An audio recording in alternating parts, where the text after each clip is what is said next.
Welcome back to the SportsMax Zone. We're speaking with Victor Montagliani. He is our special guest. He is, of course, the CONCACAF President. Victor, before we talk about a little bit more about the footballing issues, I wanted to put this one to you. Given that you, as the head of Canadian soccer, came out at a time and declared that you would not be supporting Blatter's bid for re-election. You did that already before it was even fashionable to do so, or the rigor to abandon to support Blatter. And you went in another direction. You eventually cast your lot in with the man now running FIFA, Gianni Infantino. What does that say about your personal leadership style of CONCACAF? And I ask that question in the context of what has happened before. And we are talking about the mess. I read an interview where you used the S word to describe it, S-storm. The reviewers can't use their imagination. So that's the situation you inherited. Given that you were bold enough to make that front foot move to say, I am not supporting Blatter, I want no part of the administration that he's running the way he does things. Victor Montagliani's style as a leader of CONCACAF, what is that? Well, I try to live by a motto that leadership is about service, not about power. And I'm really here, honored and privileged to be the president of CONCACAF, and I don't take that lightly. And so my job is really, I see myself as the 42nd president of CONCACAF, because there's 41 others, and we're partners. We're partners on the governance side, on the business side, and I'm here to serve the game and serve my members. And at the end of the day, I think that's the motto. I think if you live by it, you'll be okay. One of the things in organizations when you have new leadership at the executive level, persons who were close to some of those who came before, and especially in the case of CONCACAF, some of who left in disgrace, will perhaps feel that it will be a difficult relationship to work with a new person who may have preconceived notions, who would have done groundwork and heard that so-and-so was close to that representative or that leader before. Do you come with a clean slate, just focusing on the football, or will you take into consideration certain allegiances that were built up before your time? No, I don't think you can do that. I think, listen, we're all on the same team. And, obviously you're going to probably, from a human standpoint, you might get along with someone better than somebody else. That's life. It's just like a football team. Not all 25 players that are signed are always going to get along. There's guys that I've played with that I might not invite over for Christmas, but they're my teammates. There's others that'll come over for Christmas. And so that's the reality of life and the human aspect of it.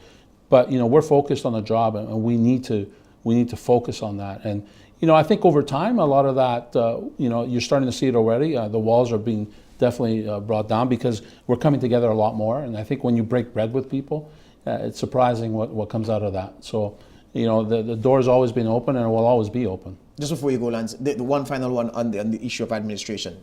Is there a different energy within the walls of FIFA? New man at the helm, new representation, new leaders in confederations, and the expose, the FIFA corruption scandal, all that has come out in the wash in the press, and talk of a rebirth.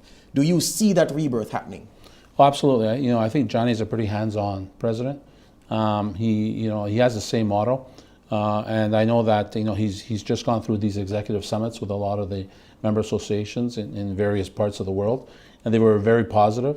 And he had a tough job. Let's be honest. I mean, that's a big ship to turn around.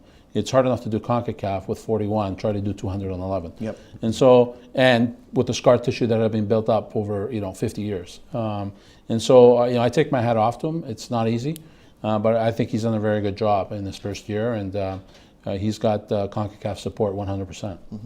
And you are on a similar path because you, in your own 41 territory managerial role, you've been having to do the same kind of thing, going through the different regions and getting negotiations and interactions going to ensure that you can start building from the bottom up, especially with some of the territories that need it more. As we said, you've been recently in the Dominican Republic, Ghana. Ghana was your last stop before you came here. What happened in these territories, and what can you tell us about the interaction that you had with the football officials there? No, listen. I get actually re-energized when I go visit our members because I see the tremendous amount of work that's been put in by the leaders. I mean, Ghana was a great example. I was there the last 24 hours. and the work that's being done by the president and his team there. And so, those are things that inspire me, quite honestly. And, and when you see, yes, you get to meet prime ministers and presidents, and that's great stuff, and it's great to see that. But when I go to a pitch and I see 15-year-old kids that have the same dreams as any kid in the world, and they happen to be from Guyana or Jamaica or Canada, it doesn't really matter. But in our confederation, to be honest with you, that's why you do this, because at the end of the day, I like to say that I'm their president as much as I am the president of, the people that come to our Congress. I like to say that I'm the president of the players, because at the end of the day, that's our fiduciary duty to the players. Yeah, I know there's not a lot of weight placed on the computerized FIFA rankings, because sometimes it doesn't accurately reflect the quality of a team, but it does document levels of improvement. And the current Caribbean football rankings, Haiti at number 1, St. Kitts and Nevis 2, Curacao 3, showing that some of these smaller islands are beginning to develop themselves. Your take on what has happened in those countries and the future for some of the smaller territories that are improving their lot? Yes, absolutely. Listen, I was in St. Kitts not too long ago to see President Johnson, and they're building a facility, and they're talking about football, and that's what you need to talk about. And Curacao, first time ever qualifying for the Gold Cup, yes. Tremendous story. You never know, they could be our Iceland at the Gold Cup, so a tremendous story. And it just shows you. And Haiti to me is an unbelievable story, because we all know the issues in Haiti with respect poverty to So Jean Bart.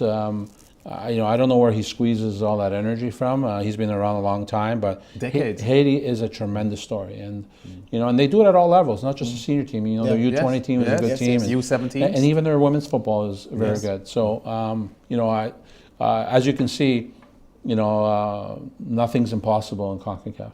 Victor, I want to thank you for your time. Thank you. Could go the whole show, but you don't have the time. One more thing before you go. You're a CONCACAF president, of course, and the Champions League, the UEFA version, is down to the last 8. Who do you think could win? Well, one of my very good friends is the coach of Bayern Munich. And so, Carlo.